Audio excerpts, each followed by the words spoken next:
அன்னாளின் ஜெபம்.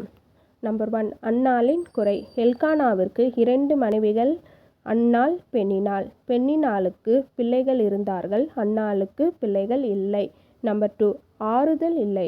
எல்கானா அன்னாளுக்கு இரட்டிப்பான பங்கு கொடுத்தும் 10 குமாரரை பார்க்கிலும் நான் உனக்கு அதிகமல்லவா என்று சொல்லியும் அன்னாளுக்கு ஆறுதல் இல்லை. பெனின்னாள் அன்னாளை மனமடியாக்குவாள், எப்பொழுதும் அவள் துக்கப்பட்டு அழும்படி பேசுவாள். நம்பர் 3. ஜெபம் பொருத்தனை. அன்னாள் மனங்கசந்து, தேவரீர் உம்முடைய அடியாளின் சிறுமையை கண்ணோக்கி பார்த்து உம்முடைய அடியாளை மறவாமல் நினைத்தருளி உமது அடியாளுக்கு ஒரு ஆண் பிள்ளை கொடுத்தால் அவன் உயிரோடு இருக்கும் சகல நாளும் நான் அவனை கர்த்தருக்கு ஒப்பு கொடுப்பேன் என்று பொருத்தனை செய்தாள். நம்பர் 4. வாக்குத்தத்தம்.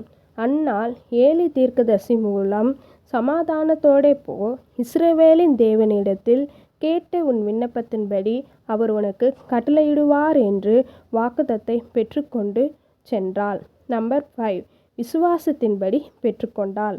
அப்புறம் அவள் துக்கமுகமாய் இருக்கவில்லை. அவ்வளவு விசுவாசமாய் அன்னாள் சாமுவேலை பெற்றெடுத்து தேவனை துதித்து பாடினாள். ஆமேன்.